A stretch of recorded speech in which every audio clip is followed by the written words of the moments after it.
Selamat sore, saudara kasih, salam sejahtera di dalam nama Tuhan Yesus Kristus. Sore menjelang malam hari ini kita akan mulaikan ibadah doa penyembahan kita dengan kita menyanyikan lagu-lagu pujian. Kita nyatakan kerinduan kita kepada Tuhan, kita menyatakan kehausan kita kepada Tuhan.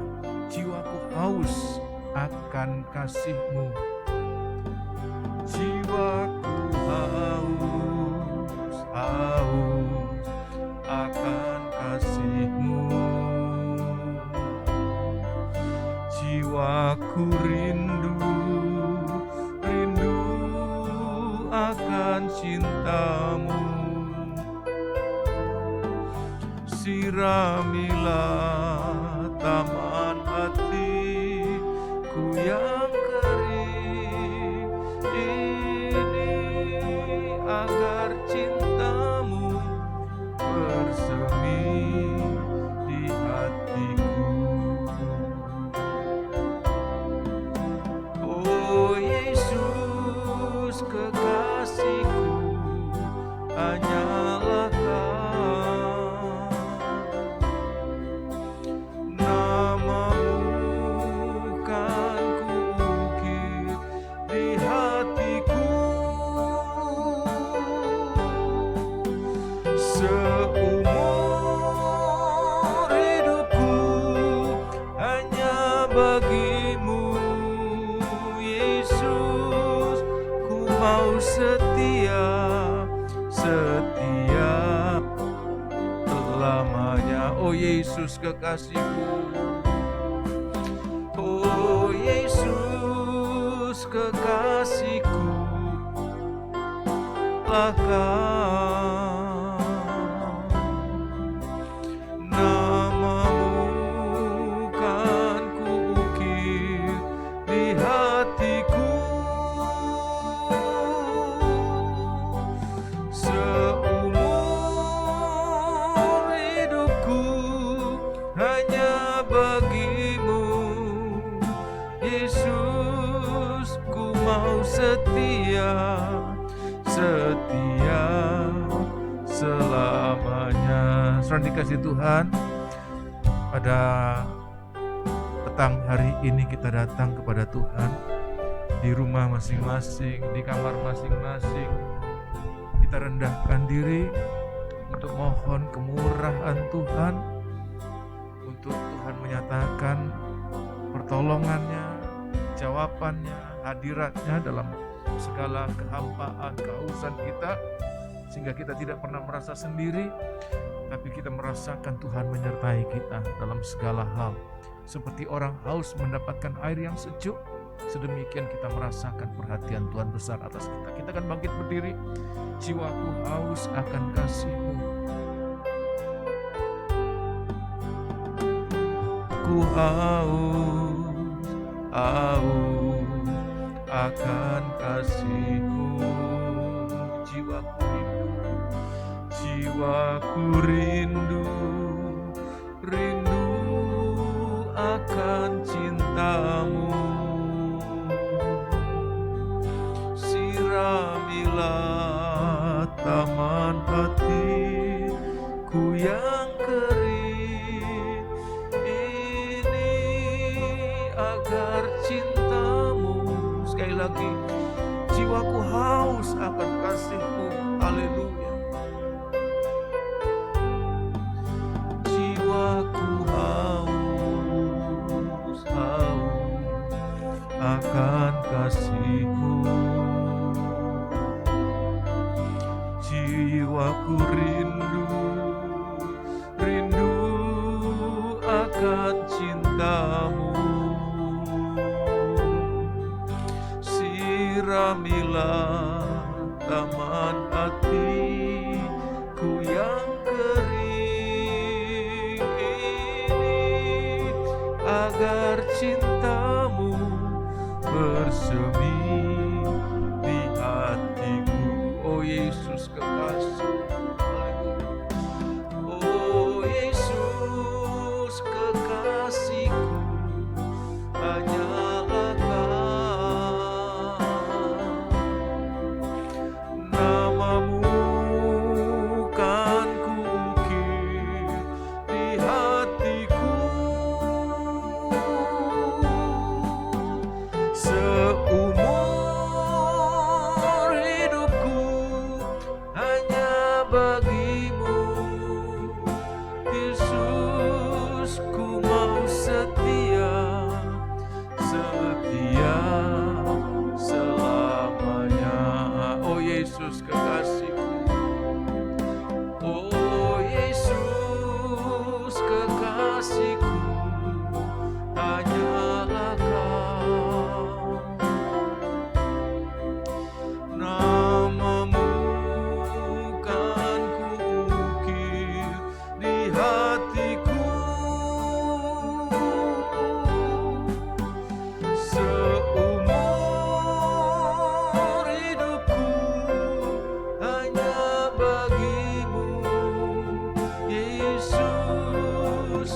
seumur hidupku.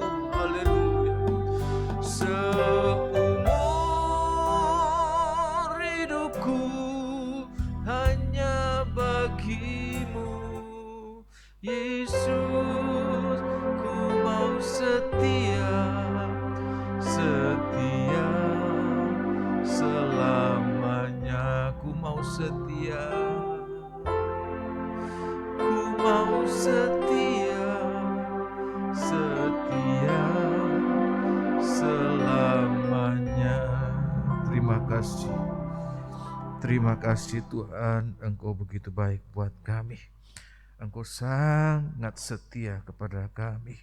Walaupun dalam banyak hal kami tidak setia, namun nyatanya Engkau selalu setia dan tetap setia sampai kapanpun, sehingga membuat kami yang tidak setia sampai selamanya dalam sepanjang umur kami di bumi ini, untuk kami bawa masuk dalam hidup kami yang tidak terbatas selama-lamanya bersama dengan Engkau. Terima kasih Tuhan. Sore menjelang malam hari ini kami akan menyembah Engkau, didahului dengan kami akan menyanyi pujian dan mendengarkan firman-Mu. Biarlah Engkau hadir dalam ibadah-ibadah kami ini, dalam acara-acara ibadah kami ini, sehingga kami boleh merasakan dalam segala kelemahan kami, kelelahan kami, kejenuhan kami, ada kekuatan yang tidak terbatas, yang tidak terlihat dengan mata jasmani kami, namun menopang kami. Itulah kekuatan dari pribadi-Mu Tuhan. Terima kasih Tuhan, topang hamba-Mu, topang semua pelayan, topang anak-anak-Mu di rumah masing-masing, di kamar masing-masing, di tempat masing-masing, sehingga kami boleh merasakan dalam kesendirian kami, dalam keterpisahan kami dengan sesama anggota gereja, namun kami merasakan ada persekutuan yang menyatukan kami, jauh di mata tapi kami dekat, dan satu dalam hati kami, satu tubuh. Terima kasih Tuhan, roh jahat kuasa kegelapan mau mengganggu kami dalam saat kami mendengarkan firman-Mu, dalam saat kami memuji, dalam saat kami menyembah Engkau. Kami akan panggil nama-Mu, mengusirkan kuasa kegelapan itu, yaitu di dalam nama Tuhan Yesus Kristus. Segala roh jahat setan kami usir semua pergi dalam nama Tuhan Yesus. Darah Yesus berkuasa. Dan biarlah urapan Roh Kudus-Mu mengurapi kami, urapi hamba-Mu, urapi jemaat-Mu, urapi kami sekalian Tuhan. Dan biarlah kami layak di hadapan, kami boleh merasakan kekuatan itu mengubah, membaharui, menjadikan kami suatu ciptaan baru. Yang lama sudah berlalu, yang baru sudah terbit dalam hidup kami. Terima kasih Tuhan, terima kasih Tuhan. Dalam nama Tuhan Yesus kami alaskan doa kami ini. Haleluya, amin.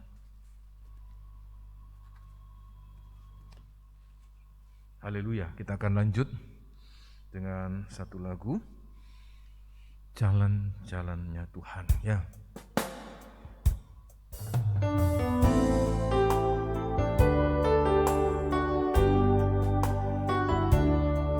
Sering ku tak mengerti jalan-jalan-Mu Tuhan, bagai di belantara yang gelap.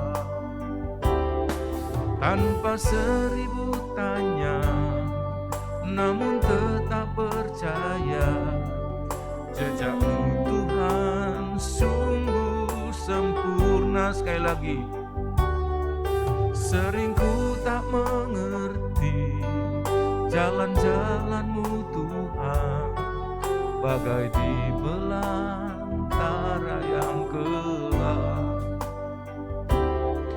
Tanpa seribu tanya, namun tetap percaya, jejak-Mu Tuhan sungguh sempurna. Ajarku memahami semua yang Kau ingini, agar hidupku puaskan hati-Mu. Bagi-Mu aku rela sepenuh hati menghamba, serahkan diri karena karya-Mu. Ajarku memahami semua yang Kau ingini, agar hidupku puaskan hatimu. Bagimu aku rela sepenuh hati menghamba, serahkan diri, genapi karyamu. Dari atas, sering ku tak mengerti jalan-jalan-Mu Tuhan, bagai di belantara yang gelap. Tanpa seribu tanya, namun tetap percaya, jejak-Mu Tuhan sungguh sempurna. Ajarku memahami semua yang Kau ingini, agar hidupku puaskan hati-Mu. Bagimu aku rela sepenuh hati menghamba, serahkan diri, genapi karyamu. Sekali lagi, ajarku memahami semua yang Kau ingini, agar hidupku puaskan hati-Mu. Bagimu aku rela sepenuh hati menghamba, serahkan diri, genapi karyamu. Bagimu aku rela, bagimu aku rela sepenuh hati menghamba, serahkan diri, genapi karyamu. Haleluya. Haleluya. Kita akan lanjut dengan lagu berikutnya.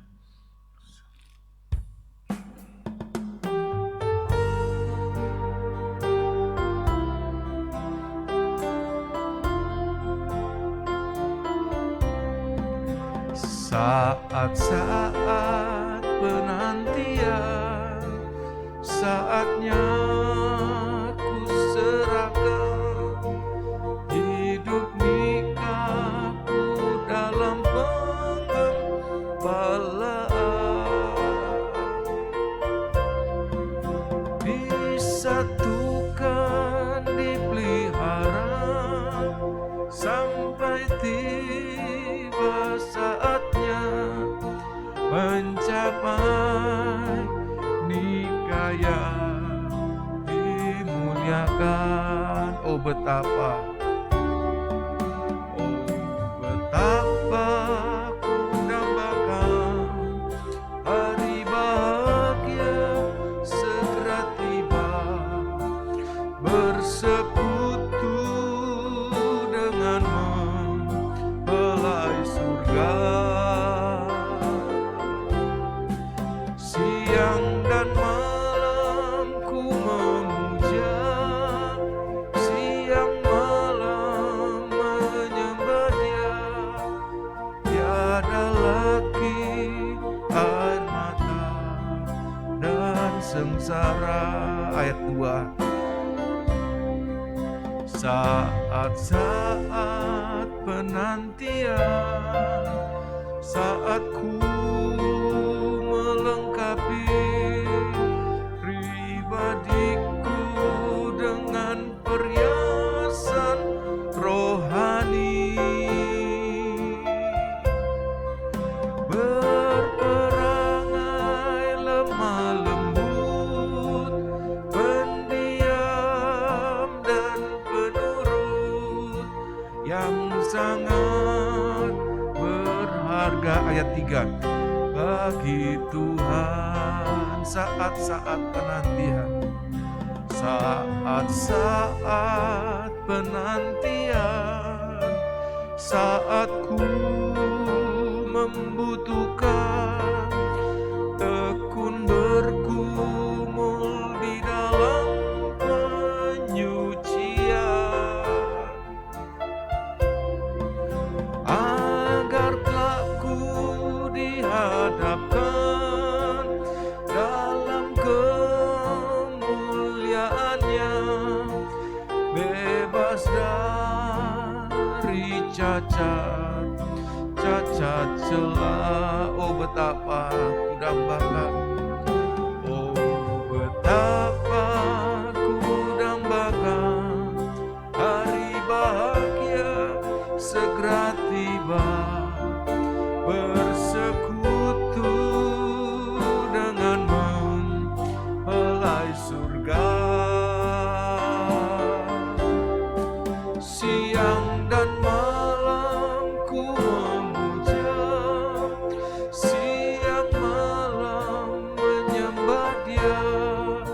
Tiada lagi air mata dan sengsara. Oh betapa ku dambakan, oh betapa ku dambakan hari bahagia segera tiba, bersekutu dengan mempelai surga. Siang dan malam ku memuja, siang malam menyembah Dia. Tiada lagi air mata dan sengsara. Siang malam ku menyembah, siang dan malam ku memuja, siang malam menyembah Dia. Tiada lagi air mata dan sengsara. Tiada lagi air mata dan sengsara.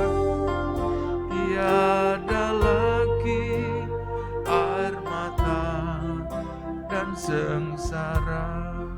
Haleluya. Kita akan sampai pada lagu terakhir. Kita akan menyambut pemberitaan firman Allah.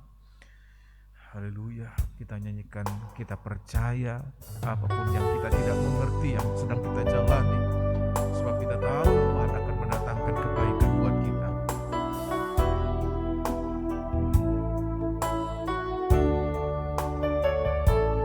Percaya di saat ku tak mengerti, percaya di saat ku tak melihat, percaya, ku percaya kasih-Mu sertaku, percaya berkat-Mu ada bagiku, percaya tangan-Mu tak lepaskanku, percaya, ku percaya kasih-Mu sertaku, percaya, percaya firman-Mu yang terjadi, lampaui segala pikiranku, percaya padamu, percaya, ku percaya firman-Mu ya dan amin, lampaui segala masalahku, percaya padamu. Terima kasih. Kalau malam hari ini kita menghadapi badai, gelombang, dan segala sesuatu yang tidak mengenakan, tidak nyaman, kita melewati hari demi hari. Tapi percayalah, bukan tanpa maksud Tuhan izinkan kita mengalami. Ada sesuatu yang baik di balik semuanya itu, tetapi kita tidak mengerti sekarang. Tapi kalau kita percaya kepada Dia, waktunya kita akan melihat bahwa Dia tidak mungkin menyengsarakan, menjerumuskan kita, tapi Dia akan membawa kita pada level yang lebih tinggi. Oleh sebab itu jangan kecewa, jangan kecil hati, tetap percaya Kita akan bangkit berdiri, kita akan mempersiapkan diri untuk firman Tuhan. Dari atas kita akan nyanyi, percaya di saat ku tak mengerti. Haleluya.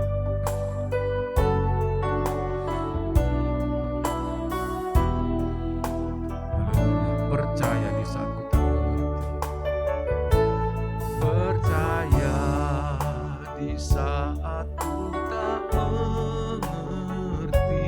Percaya di saat ku tak melihat. Percaya, ku percaya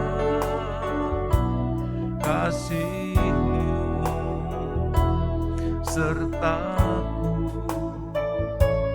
percaya berkat-Mu ada bagiku, percaya tangan-Mu tak lepaskanku, percaya, ku percaya kasih-Mu sertaku, percaya, ku percaya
firman-Mu yang terjadi, lampaui segala pikiranku, percaya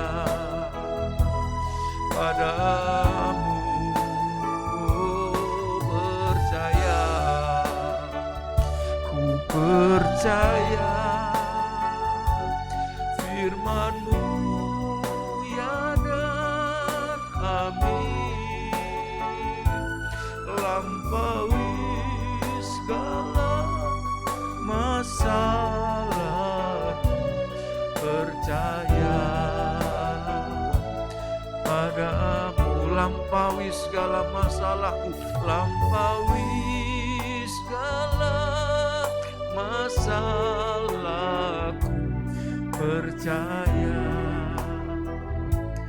pada, sekali lagi, lampaui segala masalahku, lampaui segala masalahku, percaya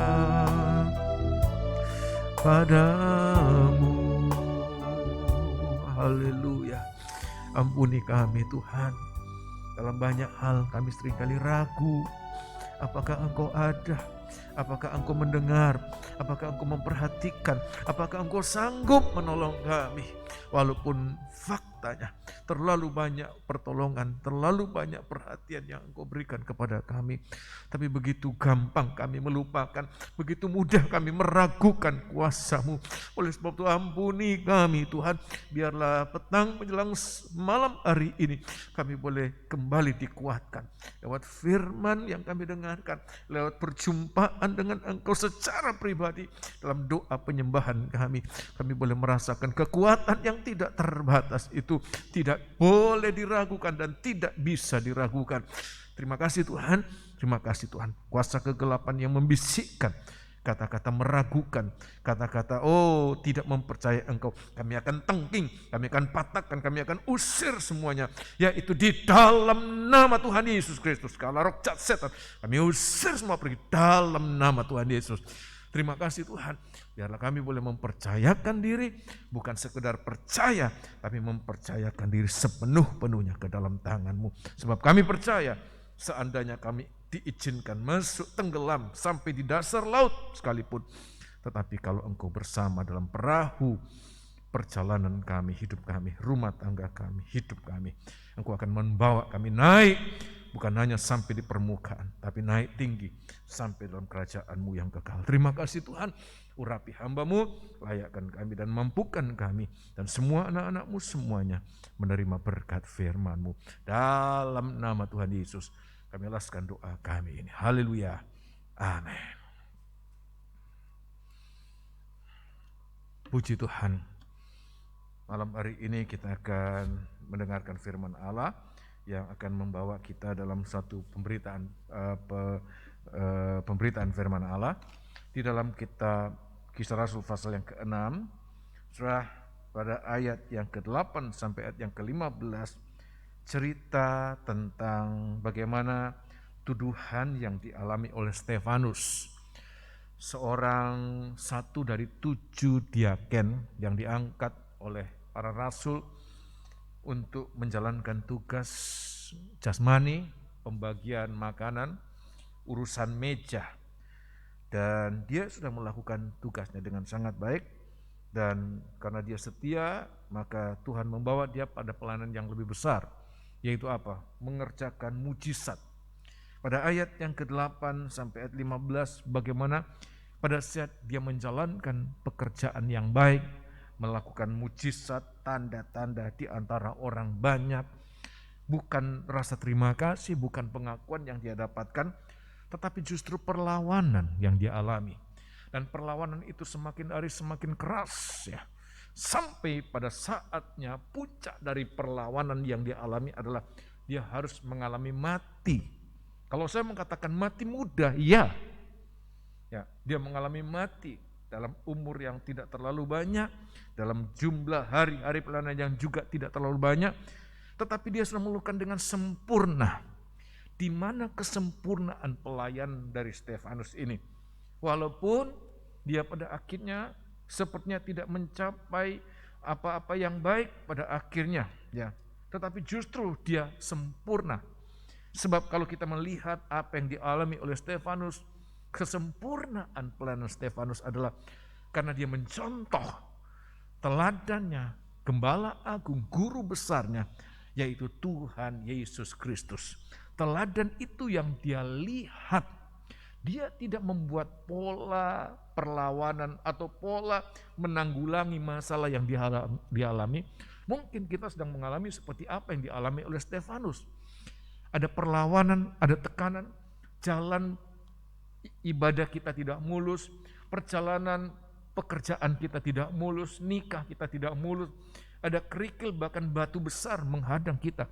Tapi kita lihat apa yang dilakukan oleh Stefanus, dia tidak mengambil pola yang lain, tapi satu pribadi, Tuhan Yesus itu yang dia teladani. Nah untuk itu saya akan lebih membawa kita dalam kitab Perjanjian Lama, Yesaya pasal 53. Ini yang dilihat oleh Stefanus, kesempurnaan hidup, kesempurnaan pelayanan Stefanus ada di sini. Ya, Yesaya pasal 53, satu ayat yaitu pada ayat yang ke-7.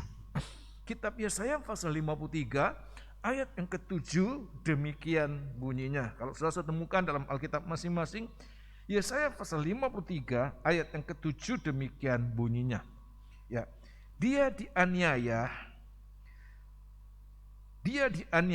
tetapi ia membiarkan dirinya ditindas dan tidak membuka mulutnya. Seperti anak domba dibawa ke pembantaian, seperti induk domba yang keluh di depan orang-orang yang menggunting bulunya, ia tidak membuka mulutnya. Ya, ayat ini yang diberitakan oleh orang kedua, ya, diaken yang kedua yang namanya Filipus, ya. Pada saat dia berjumpa dengan Sida, seorang pejabat dari kerajaan Ethiopia yang sedang dalam perjalanan ziarah ke Yerusalem dan kembali ke Ethiopia, bertitik tolak dari ini dia berbicara kepada sida-sida itu, dan sida-sida sampai pada keputusan dia dibaptis. Nah, dan sida-sida itu sempat bertanya tentang siapa Nabi Yesaya berbicara, dirinya atau orang lain. Dan bertolak dari itu Filipus berbicara tentang Yesus Kristus. Dan itulah yang dilihat oleh Stefanus, Yesus dalam penderitaannya. Kita mungkin sedang mengalami demikian. Alkitab mengatakan aniaya, ada tindasan, ada tekanan. Dalam hal apapun juga, ekonomi mengalami tekanan. Kita seperti teraniaya ekonomi kita. Pekerjaan kita teraniaya. Dalam rumah tangga seorang istri mengalami teraniaya. Suami teraniaya, anak teraniaya, orang tua teraniaya. Ada banyak hal yang membuat kita teraniaya. Tapi perhatikan, mungkin kita sedang mengalami itu dan menjalankan itu. Jangan mengambil langkah atau pola-pola penanggulangan apa yang kita alami dari cara kita, dari pikiran kita, perasaan kita, ataupun menurut kata orang. Nah, kita seringkali gampang terpengaruh ya. Katanya ini berhasil, katanya ini begini. Padahal cuma katanya. Tidak ada ya data otentik yang dapat dipertanggungjawabkan. Alkitab ini sumber otentik yang dapat dipertanggungjawabkan. Sudah teruji ribuan tahun. Dan setiap orang yang memandang dan belajar dan mengikuti apa yang ditulis Alkitab juga akan mengalami kemenangan. Stefanus melihat apa yang dialami oleh Tuhan Yesus. Yesaya sudah menubuatkan 700 tahun kemudian digenapkan dalam pribadi Tuhan Yesus. Ya, apa itu? Dia dianiaya, tetapi ia membiarkan dirinya tertindas. Dia tidak membuka mulutnya seperti anak domba dibawa ke pembantaian, dan seperti induk domba yang keluh di depan orang-orang yang menggunting bulunya. Ia tidak membuka mulutnya. Ada 2 poin besar yang saya akan sampaikan malam hari ini. Apa yang kita lihat dari perilaku seekor anak domba dan seekor induk domba pada saat dia dibawa sedang mengalami dirugikan, sedang mengalami dianiaya. Ada 2 poin besar yang harus kita melangkah seperti cara itu, yaitu yang pertama, ayat mengatakan dia membiarkan dirinya tertindas.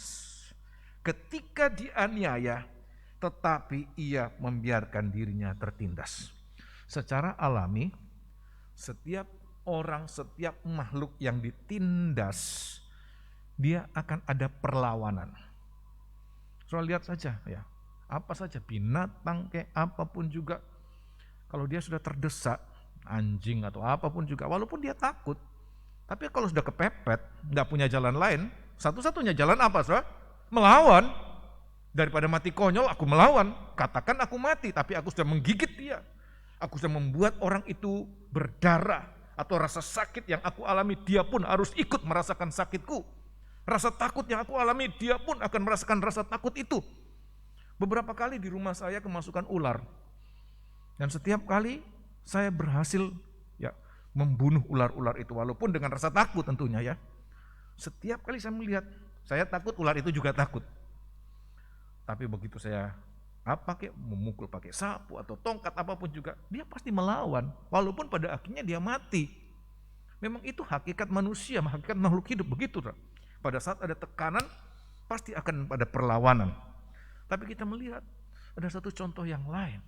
Seekor anak domba, seekor induk domba, Alkitab mengatakan di dalam tekanan, di dalam aniaya, tapi justru dia membiarkan dirinya ditindas, tidak melawan, bahkan membuka mulutnya, berteriak, menyatakan, mengekspresikan rasa sakitnya pun tidak.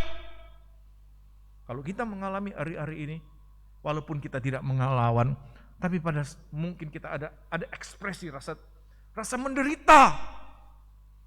Rasa menderita, kita meringkih, tidak.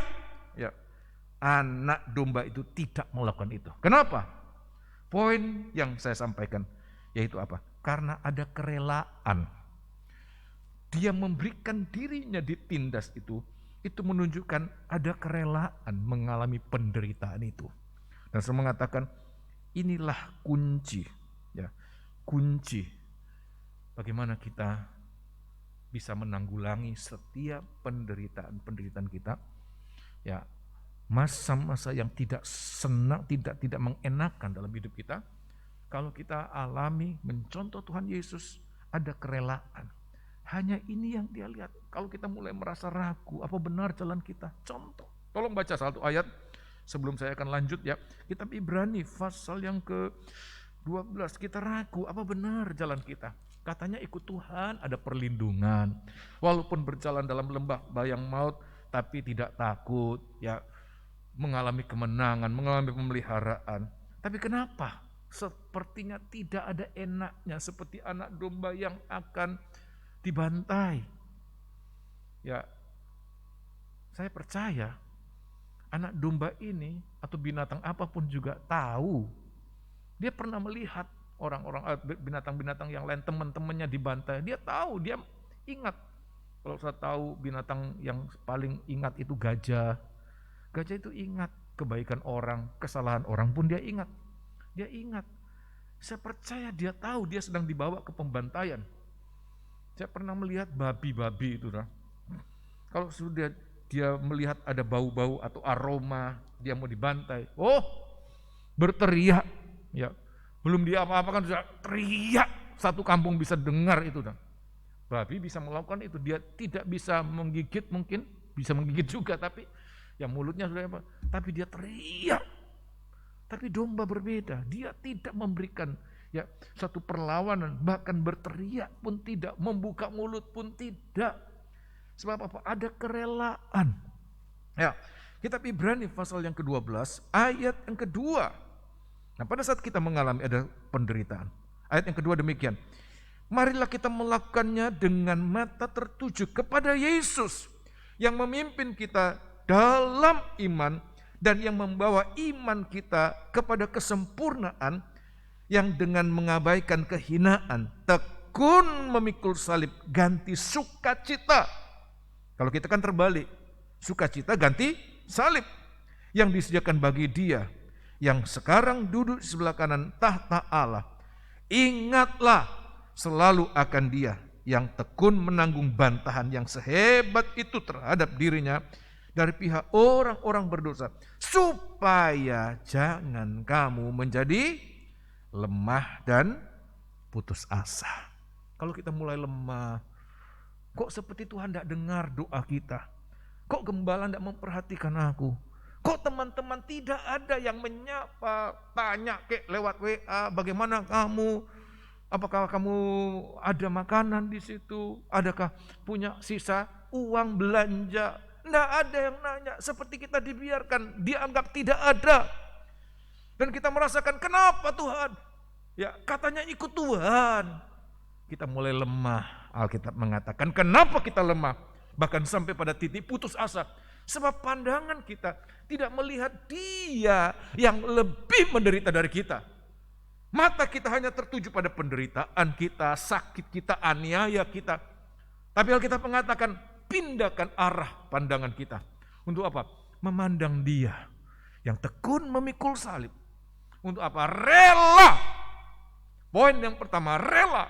Membiarkan dirinya. Itu sama dengan dia rela menderita. Sebab apa? Sebab kalau kita memandang Dia dalam penderitaan yang lebih menderita dari kita, maka di situ kita rela menderita. Ada penderitaan sehebat apapun kita rela. Dan kerelaan kita itu, minimal itu mengurangi rasa sakit kita, rasa kecewa kita, rasa tidak puas untuk apa yang seharusnya kita dapatkan. Alkitab mengatakan, salib ganti sukacita. Kita mengalami kecewa. Seharusnya sukacita ganti salib. Tapi Tuhan katakan salib ganti sukacita. Oleh sebab itu biar malam hari ini, kerelaan itu. Sebab apa? Memandang. Nah, rela apa? Ya, rela apa? Apa yang dia relakan? Ya, sebab kita percaya, ya, sebab kita percaya bahwa setiap penderitaan itu adalah harga. Perhatikan ini penting.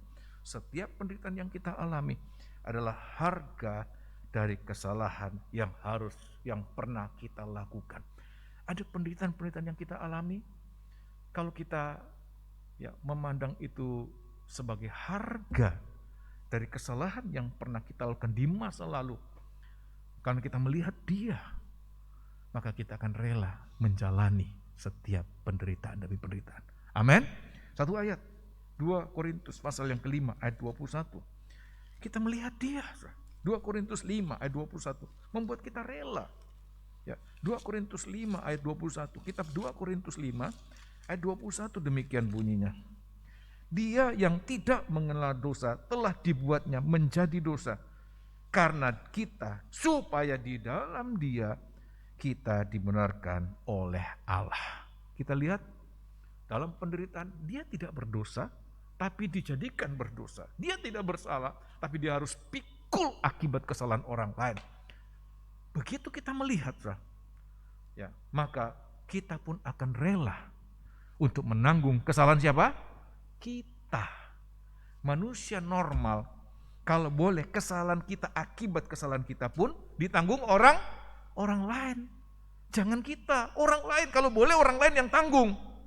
Tapi begitu kita melihat Dia yang memikul kesalahan kita, Dia menderita. Karena apa? Dia yang tidak bersalah dijadikan salah. Dia yang tidak berdosa dijadikan dosa supaya kita dibenarkan. Sehingga waktu kita menjalani ada penderitaan-penderitaan karena kesalahan kita rela. Itu harga yang harus kita alami.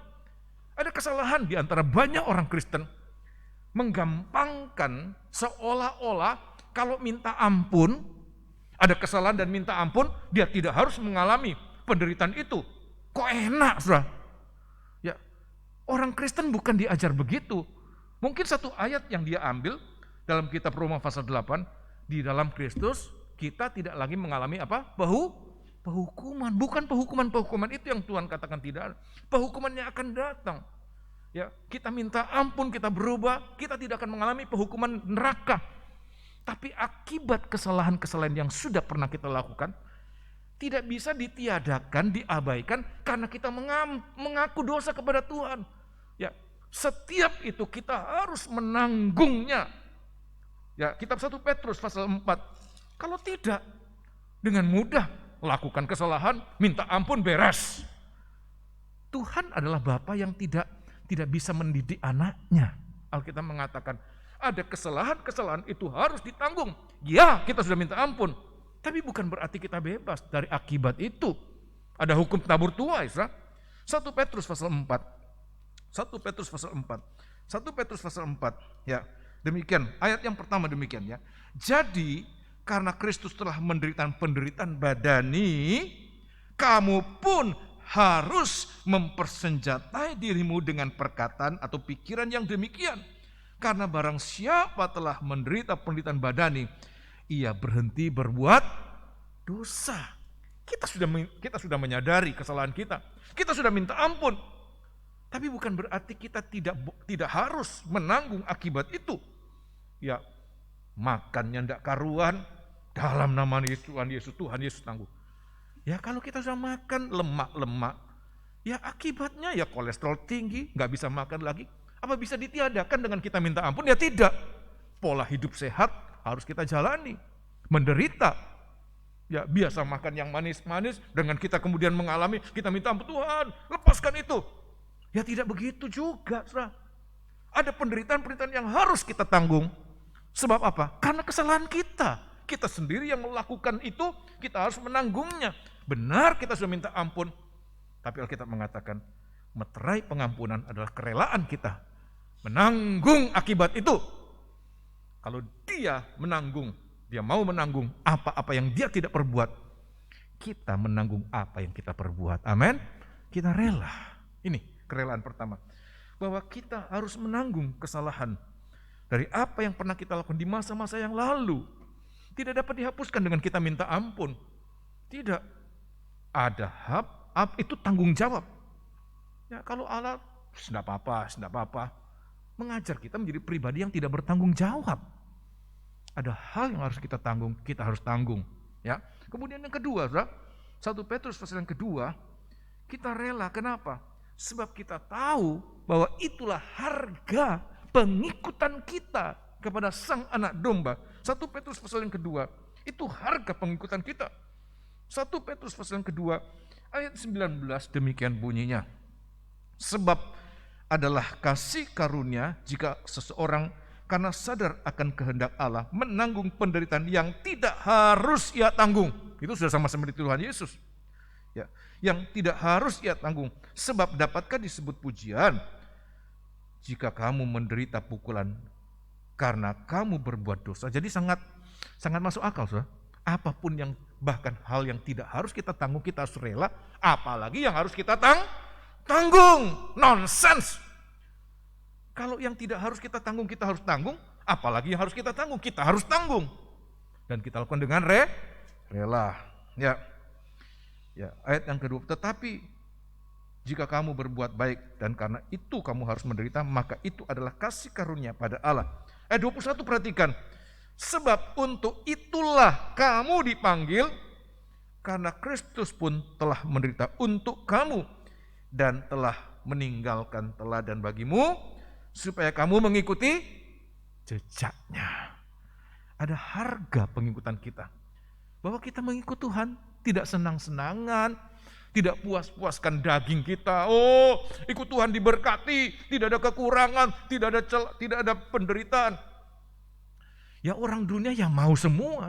Siapa yang tidak mau demikian? Tapi Tuhan katakan kepada Petrus, pada saat pertama kali dia menyangkal jalan salib, Tuhan katakan apa? Enyahlah engkau. Tuhan katakan, harga mengikut aku. Sangkal dirimu, pikul salibmu dan ikut aku.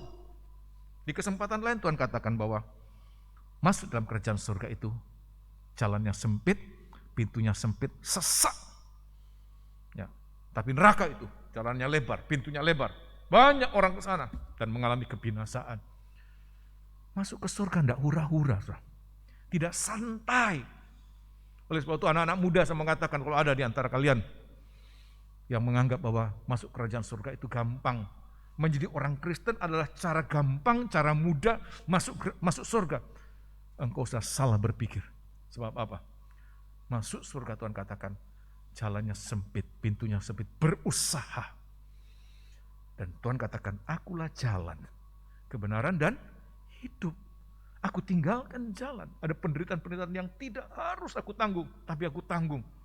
Aku tinggalkan di belakangku supaya engkau ikuti. Begitu kita tahu bahwa harga keselamatan, harga pengikutan kita adalah penderitaan, kita rela. Kita memberi diri dianiaya. Amin. Puji Tuhan. Dan yang ketiga apa, saudara? Karena kita tahu bahwa penderitaan itu adalah harga dari kemuliaan kekal.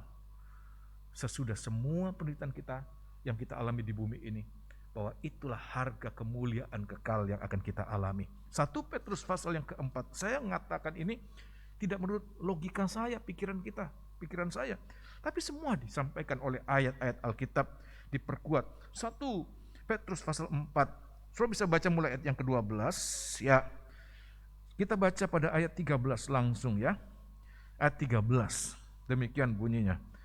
Sebaliknya bersukacitalah sesuai dengan bagian yang kamu dapat dalam penderitaan Kristus, supaya kamu juga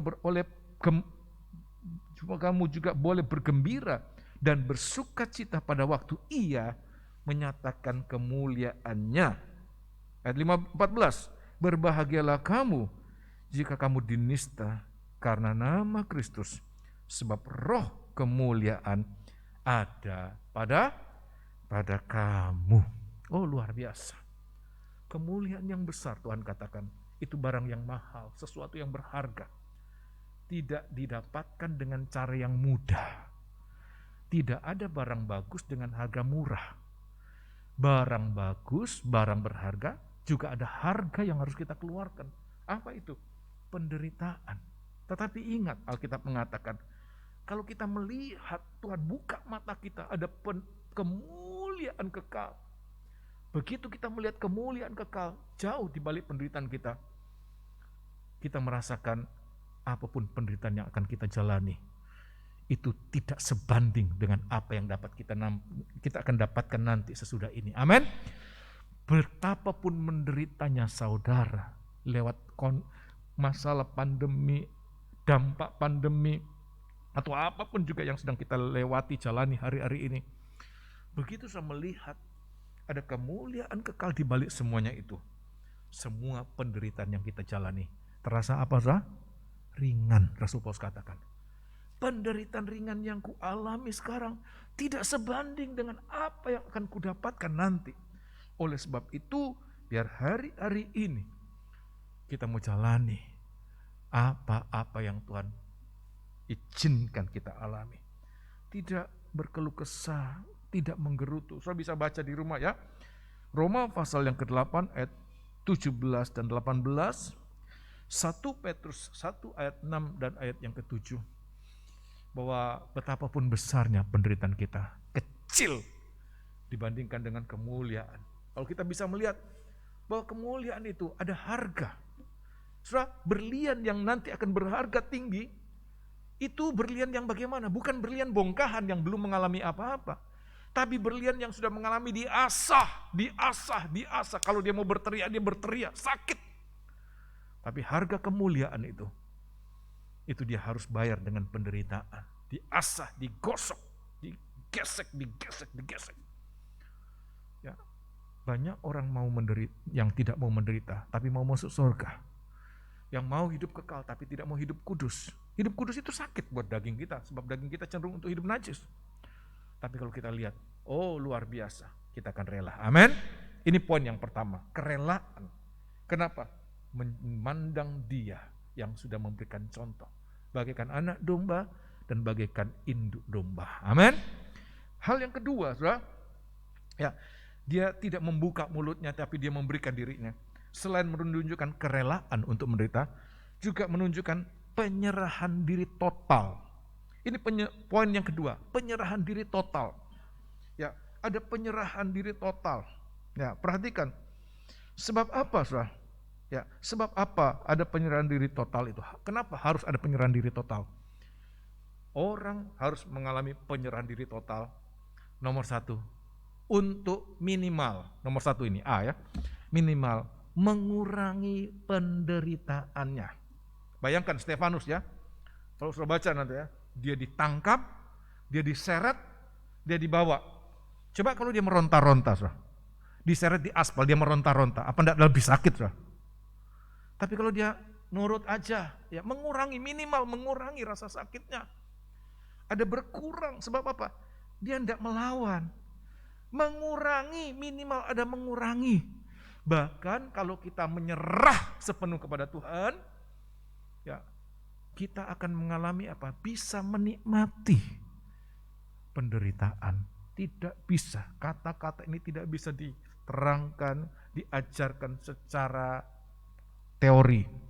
Tapi ini harus dialami secara praktis, secara praktek. Paulus sudah menuliskan, tolong baca. Ya, pada saat dia tidak menyerah, sakit. Tapi waktu dia menyerah, ya, sakitnya itu berangsur-angsur apa? Reda, berkurang minimal. Apalagi kalau kita tidak merasa salah, kita diperlakukan, kita dipersekusi, kita mengalami aniaya, ya, mengalami oppression, ya, sakit. Jangankan mengalami aniaya, kita merasa mendapatkan reward yang tidak sesuai dengan ekspektasi kita saja, kita merasa sakit kok. Bayangan kita dapat 10 juta, dapatnya 9 juta, sakit toh? Sakit. Apalagi bukannya dapat duit, dapat sesuatu, malah dapat penderitaan, sakit sekali. Tapi kalau kita mulai menyerah, ya Tuhan, aku percaya, tadi lagu terakhir, ku percaya Engkau tidak mungkin membinasakan aku, mempersekusi aku percaya ini adalah jalan untuk mengangkat aku. Maka kita mulai belajar di situ. 2 Korintus pasal yang ke-12, 2 Korintus 12, cepat saja saya mau sampaikan mengingat waktu. 2 Korintus pasal yang ke-11, ya, kitab 2 Korintus pasal yang ke-11, ya, pasal yang ke-12, ayat yang ke-9, langsung saja ya, sudah bisa baca ayat 7 dan 8, dia tidak menyerah, dia punya rencana, ya, dia bisa berteriak, dia berseru, dia membuka mulut. Ingat tadi, anak domba itu tidak membuka mulut sekalipun. Ya. Induk domba itu tidak membuka mulut sekalipun. Paulus masih membuka mulut walaupun kepada Tuhan. Ya. Dia tidak pernah mengeluh kepada orang lain, dia hanya mengeluh kepada Tuhan. Tapi itu pun bukan dianggap benar oleh Tuhan. Ayat yang ke-10, ayat yang ke-9 demikian. Tetapi jawab Tuhan kepadaku, cukuplah kasih karuniaku bagimu, sebab justru dalam kelemahanlah kuasaku menjadi sempurna. Sebab itu terlebih suka aku bermegah atas kelemahanku, supaya kuasa Kristus turun menaungi aku. Karena itu aku dengan senang dan rela dalam kelemahan, di dalam siksaan, di dalam kesukaran, di dalam penganiayaan dan kesesakan oleh karena Kristus. Sebab jika aku lemah, maka aku kuat. Sebelum dia menyerah pada perkataan Tuhan, biarlah duri itu menancap dalam dagingmu. Dia rasa, kenapa Tuhan, aku berlelah-lelah, aku berjuang. Tapi apa yang kudapatkan? Penderitaan demi penderitaan. Tapi kita lihat pada saat dia rela, ya kasih karunia turun menaungi dia. Bukan hanya reda rasa sakitnya, bukan hanya berkurang rasa sakitnya, tapi Alkitab mengatakan dia bisa menikmati penderitaan. Dia bisa merasakan, oh Tuhan, aku bersyukur, aku beruntung boleh mengalami. Kalau tidak, aku binasa. Inilah minimal apa? Berdampak buat diri sendiri. Penyerahan itu berdampak buat diri sendiri. Dampak yang kedua apa, saudara? Ya, berguna bagi sesama. Orang yang menyerah berguna bagi sesama. Seperti anak domba itu dibawa ke mau diambil apanya itu? Kebawa ke pembantaian, diambil apanya, saudara? Dagingnya. Seperti bulu induk domba dibawa ke pengguntingan, diambil apanya, saudara? Ya, bulunya. Kalau dia menyerah, mau dibantai, aku percaya sekalipun aku mati, dagingku bisa bermanfaat buat orang lain. Induk domba pun mengatakan, sekalipun aku dicukur, nah itu bagaikan mantel bagi domba itu. Menghadapi musim dingin, dia tidak punya mantel, seperti telanjang. Tapi dia katakan, aku menderita, tapi orang lain boleh dihangatkan. Ya, dia bermanfaat. Hidup itu harus berdampak. Anak Tuhan harus mengalami demikian. Jangan hidup hanya untuk diri sendiri. Kalau kita menyerah, hidup kita akan berguna, berdampak positif bagi orang lain. Amin. Puji Tuhan. Dan yang lebih dari itu, apa? Penyerahan diri kita akan memperkenankan hati Bapa. Allah hanya disenangkan pada saat melihat anak-anaknya bisa menyerah sepenuhnya. Walaupun mengalami hal-hal yang tidak enak untuk daging, yang secara akal sehat mengecewakan. Tapi pada saat dia menyerah, minimal untuk diri sendiri berkurang rasa sakit, bahkan dia bisa menikmati. Yang kedua apa? Dia bisa bermanfaat buat orang lain. Tapi yang ketiga, dia bisa berkenan kepada Bapa yang memberikan dia kesempatan hidup dan kesempatan untuk merasa sakit. Oleh sebab itu, jikalau Anda malam hari ini sedang mengalami apa yang saya sampaikan, bagaikan anak domba mau dibantai, bagaikan induk domba mau dicukur, ini seperti kita dieksploitasi. Semua yang kita punya seperti dieksploitasi. Bukan hanya yang kita punya, bahkan yang paling berharga, apa? Nyawa kita. Tapi Alkitab mengatakan, pada saat kita menyerah, Bapa di surga itu disenangkan. Pada saat Tuhan Yesus mengatakan, ke dalam tanganmu kuserahkan nyawaku Tuhan, Bapa. Saat itu, Bapa senang dengan apa yang dilakukan oleh anaknya itu. Saat Stefanus mengatakan, Bapa ke dalam tanganmu kuserahkan hidupku. Saat itu Bapa di surga senang. Anda pun akan menyenangkan Allah di surga. Pada saat engkau menyerahkan diri. Pada saat engkau menderita, menyerahkan diri sepenuh kepada Dia. Dia akan membuat hidupmu itu aman dalam tangannya. Stefanus memang mati tubuhnya, tapi dia aman dalam tangan Tuhan. Dia mengalami bahagia kekal, yang tidak ada batas waktu selama-lamanya. Kita akan berlutut, kita gunakan waktu yang ada untuk menyembah Tuhan. Mungkin ya kita tidak rela, ya tidak rela, ya mungkin kita tidak menyerah, itu kekurangan kita. Malam hari ini 2 poin ini tanamkan, kita rela dan menyerah diri sepenuh, ada penyerahan diri total kepada Tuhan. Itu akan sangat berguna. Untuk itu kita diizinkan menderita, ya. Kita akan menyembah Tuhan, nyanyikan satu lagu. Nyanyian Psalm nomor 37, kita akan nyanyikan itu. Ya.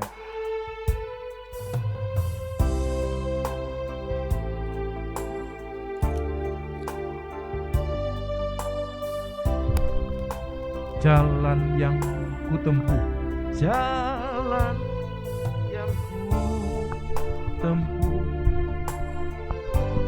mendekat Allahku. Walau mungkin penuh berbatu,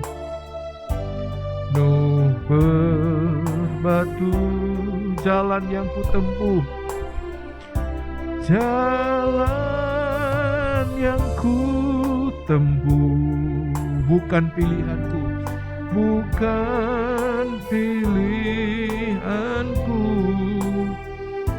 namun itu terbaik buatku. Salib yang kutanggung bila kehendak-Mu, salib yang kutanggung bila kehendak-Nya, bila kehendaknya. Ku mau tanggung dengan rela, ku mau tanggung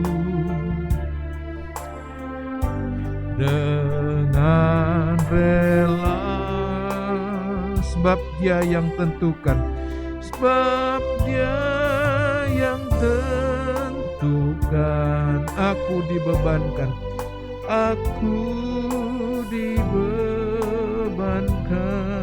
ku lakukan bagi Dia, ku lakukan bagi Dia. Apa yang telah jadi, apa yang telah jadi, kemana ku pergi, Tuhanlah yang tentukan hidupku. Siapakah ku ini, mau jalan sendiri, bukankah aku milikmu.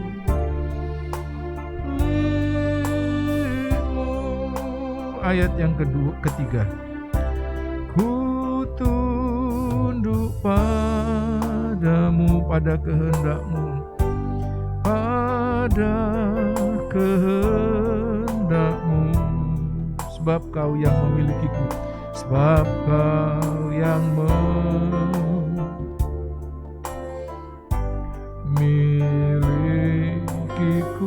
Jiwaku terangkat bila ku berserah, jiwaku terangkat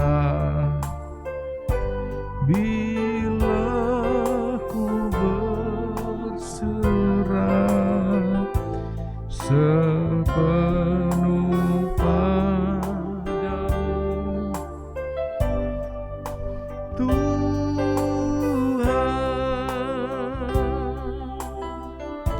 Apa yang telah jadi,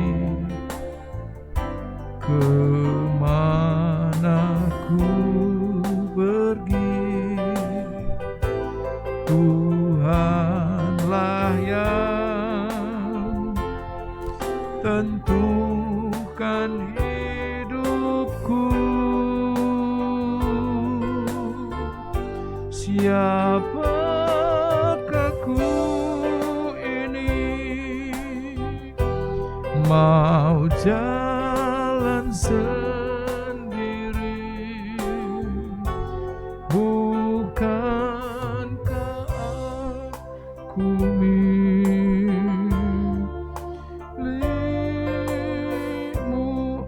apa yang telah jadi. Haleluya. Apa yang telah jadi, kemana ku pergi,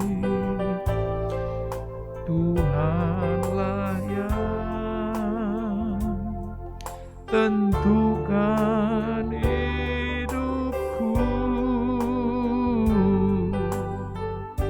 Siapakah ku ini, mau jalan sendiri, bukankah aku milikmu?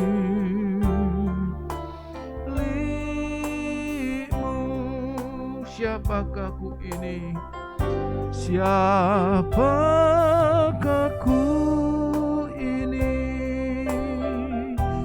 mau jalan sendiri, bukankah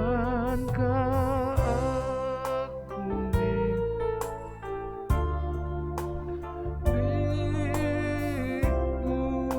Haleluya, haleluya, terima kasih. Haleluya. Ampuni hamba-Mu, ampuni pelayan-pelayan-Mu, ampuni umat-Mu. Kami tidak mencontoh teladan-Mu untuk tunduk dan menyerahkan diri, pasrah dan menyerahkan diri sepenuh kepada Engkau. Ampuni kami. Haleluya. Terima kasih. Terima kasih Tuhan. Haleluya. Haleluya.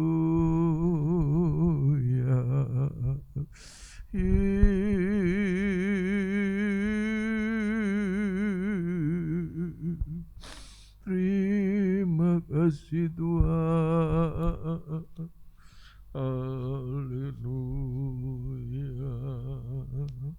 Haleluya. Terima kasih Tuhan. Haleluya.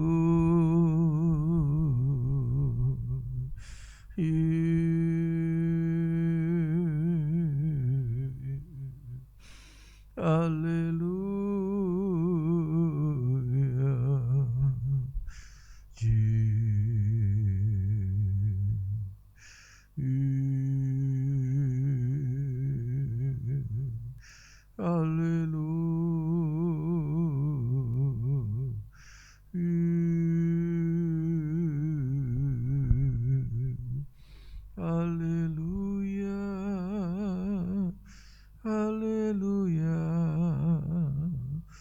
Haleluya.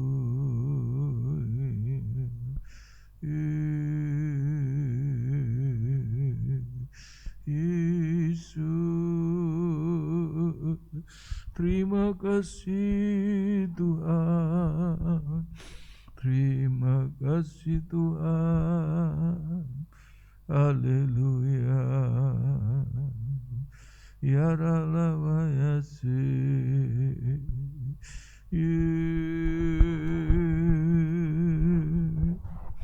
Terima kasih Tuhan. Haleluya. Haleluya. Haleluya.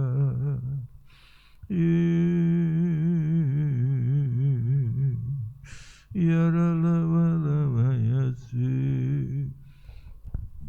Haleluya. Haleluya. Haleluya.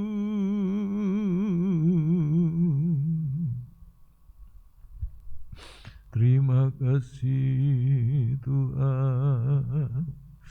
Haleluya. Haleluya.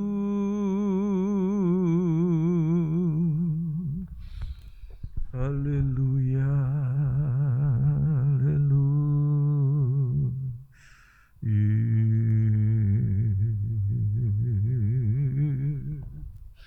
Terima kasih Tuhan.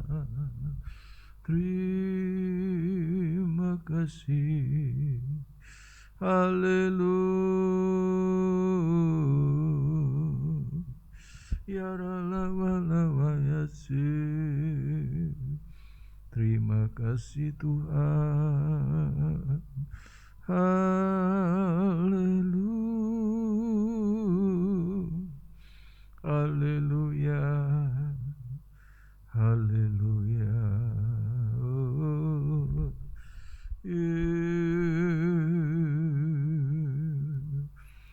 Terima kasih.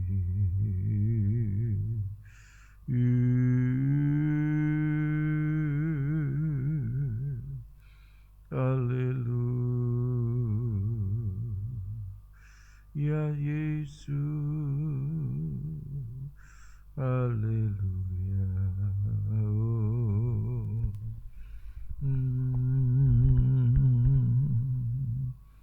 Terima kasih Tuhan. Terima kasih Yesus. Haleluya. Haleluya.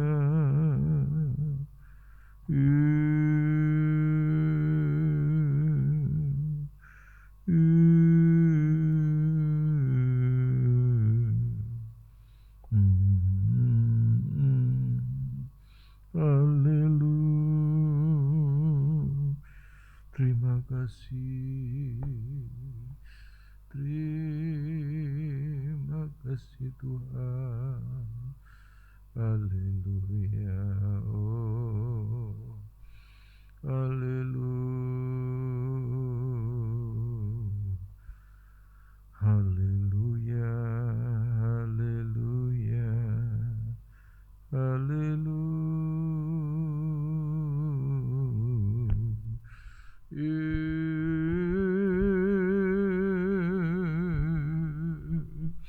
Haleluya.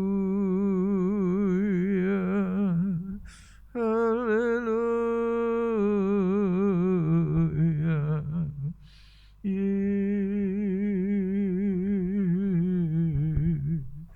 Haleluya. Haleluya.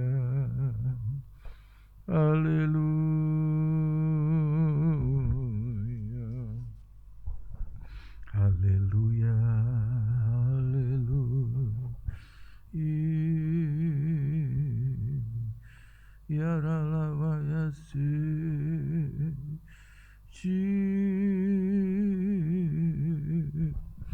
Haleluya. Haleluya.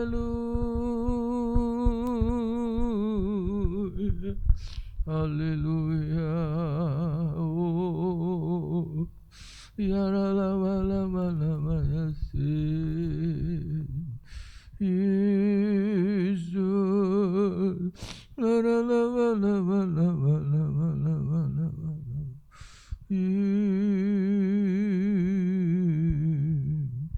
Jesus.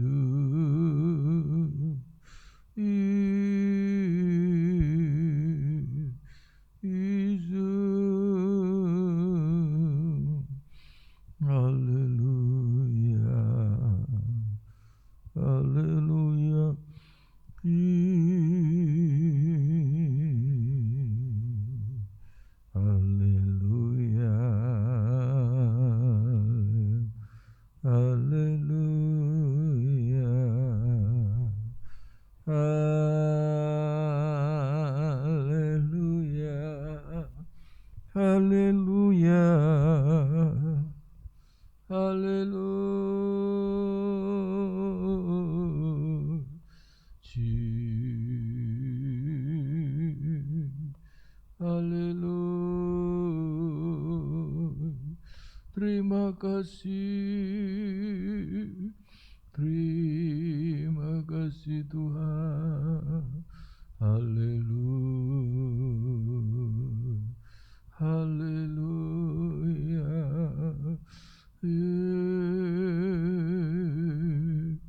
Haleluya.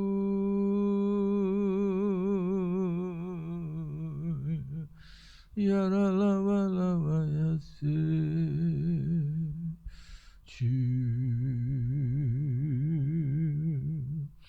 Ya lava ya se. Terima kasih Tuhan. Terima kasih. Lara lava ya se. Shara lava lara ya se. Shira lava ya se. Haleluya, haleluya. Haleluya. Haleluya. Lava ya se. Terima kasih. Haleluya. Haleluya. Haleluya.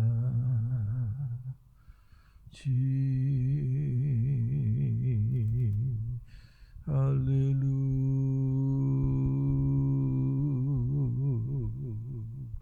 Haleluya. Haleluya. Haleluya. Lava ya se.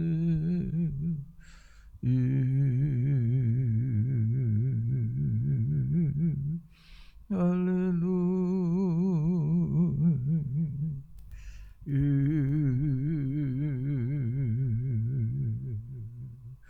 Haleluya. Haleluya.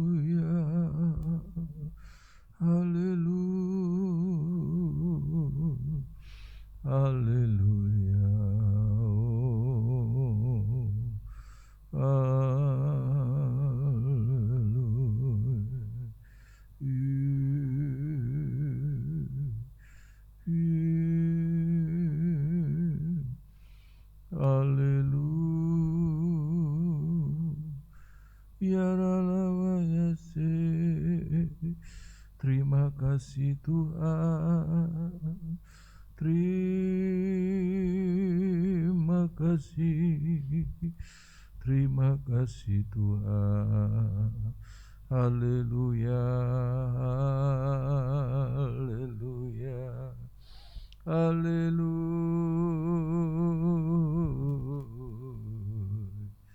Ya lava ya se. Haleluya.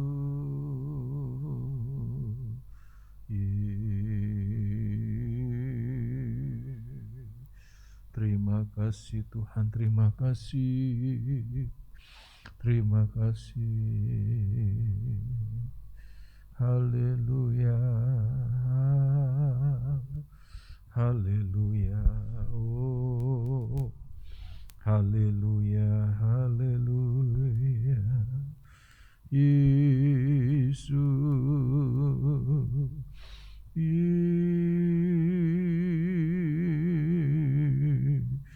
Haleluya. Haleluya.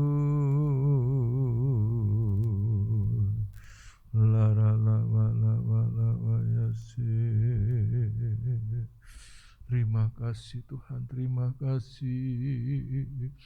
Terima kasih. Haleluya. Haleluya. Lava ya se.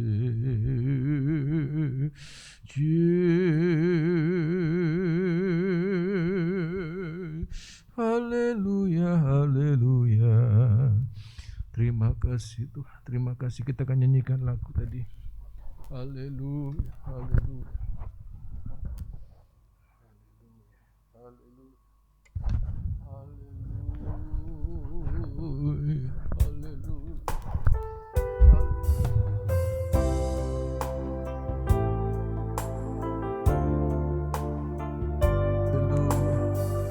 Haleluya, haleluya. Jalan yang ku tempuh mendekat Allahku, walau mungkin penuh berbatu, Psalm nomor 37, tunduk. Jalan yang ku tempuh bukan pilihanku, bukan pilihanku, namun itu terbang buatku. Salib yang ku tanggung, salib yang ku tanggung, bila kehendakmu, ku mau tanggung dengan rela, ku mau tanggung dengan rela, sebab Dia yang tentukan, aku dibebankan, sebab Dia yang tentukan, aku dibebankan, ku lakukan bagi Dia, ku lakukan bagi Dia. Apa yang telah jadi, apa yang telah jadi, kemana ku pergi, Tuhanlah yang tentukan hidupku. Siapakah ku ini, mau jalan sendiri, bukankah ampunimu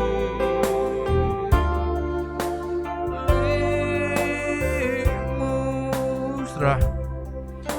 Tidak ada manusia yang memilih untuk menjalani hidup yang menderita, tapi Tuhan yang mengharuskan kita. Tuhan katakan harga dari pengikutan kita adalah penderitaan, pikul salib dan ikut jejaknya. Dia sudah menderita bagi kita. Kita menderita nomor satu bagi diri kita sendiri. Ada kesalahan-kesalahan yang harus kita bayar harganya lewat penderitaan badani, Tuhan katakan, supaya kita tidak lanjut dalam dosa. Tapi juga Tuhan ingin kita mengalami penderitaan supaya kita berguna, bermanfaat bagi orang lain. Tapi yang lebih menyenangkan, bahwa penderitaan kita itu nanti akan memperkenankan hati Bapa, menyenangkan hati Bapa. Kalau saya lihat dupa itu bahan-bahan yang mengalami menderita, ditumbuk, dihancurkan, dijemur, dibakar. Itu semua mereka mengalami penderitaan. Hewan-hewan korban yang di atas mezbah korban bakaran, mereka hewan-hewan yang terbaik, ternak-ternak yang terbaik. Mereka mengalami penderitaan, disembelih, dipotong-potong, dibakar. Tapi akibatnya baunya harum kepada Dia. Biarlah penderitaan kita jangan sampai berbau busuk. Orang sumpek dengar teriak-teriak kita, keluh kesah kita. Tapi biar kita silent, tutup mulut. Dan buka mata kepada Dia. Dalam penderitaan kita melihat Dia tertawa, Dia senang, Dia tersenyum. Bukan berarti Dia kelainan jiwa, bukan. Tapi itu yang merupakan harga yang harus kita bayar. Tidak berontak, berontak itu bau busuk, berontak itu menyakitkan hati Dia. Tapi menyerah dan rela, itulah bau harum yang dapat kita persembahkan kepada Dia. Kita nyanyikan ayat yang ketiga, kita bangkit berdiri. Ku tunduk pada kehendak-Mu.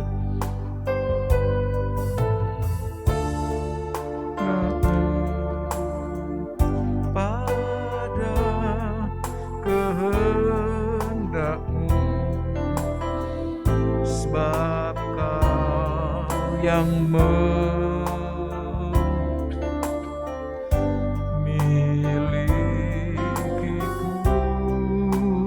jiwaku terangkat, jiwaku terangkat, bila ku berserah, bila ku berserah sepenuh padamu Tuhan, sepenuh padamu Tuhan. Apa yang telah jadi, angkat dua tangan. Apa yang telah jadi, kemana ku pergi,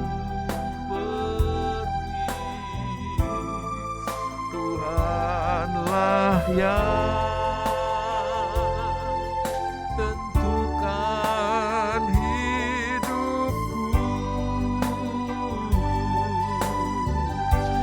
Siapakah ku ini, mau jalan sendiri, bukankah aku milikmu? Apa yang telah jadi, apa yang telah jadi, kemana ku pergi, kemana ku pergi, Tuhanlah yang tentukan hidupku. Siapakah ku ini, mau jalan sendiri, bukankah aku milikmu?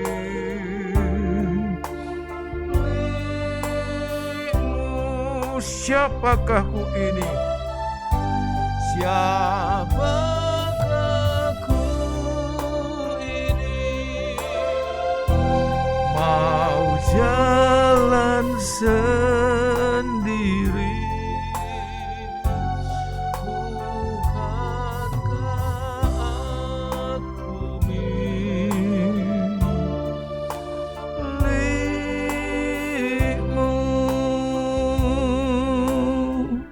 Haleluya, terima kasih Tuhan untuk petang yang sangat berdampak dalam hidup kami ini Tuhan, mengubahkan paradigma berpikir kami Tuhan, dalam hal penderitaan, dalam hal sengsara, tindasan aniaya yang kami alami. Sebab semuanya itu berdampak baik dalam manusia rohani, manusia batinnya kami. Seperti kata Rasul Paulus, kami mengalami tekanan, tempaan, tapi justru itu sedang memancarkan kemuliaan-Mu Tuhan, kekuatan yang tidak terbatas. Terima kasih Tuhan, hamba tidak tahu apa yang paling dalam yang dialami oleh anak-anak-Mu. Mungkin mereka lemah, mungkin mereka sudah kecewa, tapi malam hari ini ada salib yang ada Engkau tergantung di atasnya. Dapat dilihat oleh anak-anak-Mu. penderitaan salib yang boleh Engkau alami. Beri contoh teladan bagi kami. Itu akan bukan hanya menawarkan penderitaan kami, meredakan sakit kami, tapi kami sampai satu saat bisa menikmati salib itu. Sebab di dalam salib yang walaupun sakit, menderita, ada kuasa dan ada hikmat-Mu. Terima kasih Tuhan, itulah kekuatan yang mampukan kami untuk bertahan sampai pada akhir zaman. Kuatkan anak-anak-Mu, baik mereka yang sedang mengalami sakit ataupun dampak dari pandemi corona ini, berdampak langsung dalam ekonomi mereka, berdampak langsung dalam pekerjaan mereka, berdampak langsung dalam mobilitas mereka Tuhan. Namun biarlah apa yang boleh Engkau sinarkan, ada kemuliaan dalam penderitaan, ada sukacita dalam sengsara kami. Itu yang Engkau sampaikan lewat Petrus, yang walaupun pada awalnya dia tidak mengerti dan dia berusaha untuk menghindar, pada akhirnya dia mengatakan itu jejak yang harus kami jalani dalam umur hidup kami. Kalaupun seperti Petrus, Tuhan janjikan engkau akan mati, tapi engkau mati dalam kondisi memuliakan Bapa. Dia angkat tangannya untuk menyerah sepenuh kemanapun dia dibawa, di tempat-tempat yang dia tidak sukai, bukan jalan yang dia pilih, tapi di sana dia memuliakan Bapa di surga. Dia memuliakan anak tunggal Bapa, Tuhan Yesus Kristus. Terima kasih Tuhan, terima kasih. Hamba-Mu dan anak-anak-Mu jauh dari kondisi itu. Tapi kami percaya, kalau kami mau memandang dan belajar, maka kami percaya satu waktu kami dapat mengikuti jejak-Mu. Nama-Mu dipermuliakan dalam kekurangan, dalam penderitaan, dalam rasa sakit kami. Terima kasih Tuhan, kuatkan anak-anak-Mu. Kuatkan kami sekalian. Terima kasih Tuhan. Kami akan menyelesaikan ibadah pada malam hari ini. Dan biar berkat surga melimpah atas kami. Dan kini kasih terimalah berkat kasih karunia damai sejahtera dari Allah Bapa, Allah Sang Putra dan Allah Roh Kudus, yaitu Tuhan Yesus Kristus, menyertai kami sekalian sekarang sampai selama-lamanya. Dalam nama Tuhan Yesus kami alaskan doa kami ini. Haleluya. Amin. Setelah kebaktian kita sudah selesai dan kita akan berjumpa dalam kebaktian-kebaktian yang akan datang. Yaitu pada hari Kamis ada kebaktian Bible Study atau pendalaman Alkitab PA disertai dengan perjamuan kudus. Ya. Kemudian hari Sabtu ada kebaktian kaum muda, remaja jam 5:30 sore. Minggu pagi jam 5:30 pagi ada kebaktian sekolah minggu, dan sore harinya jam 5:30 ada kebaktian umum. Selamat malam, Tuhan memberkati kita, bijaklah, jaga diri, jaga kesehatan supaya bukan hanya kita sakit, supaya bukan hanya kita tidak sakit, tapi kita bisa beribadah, kita bisa melayani Tuhan sampai Dia datang kembali. Selamat malam, Tuhan memberkati kita sekalian.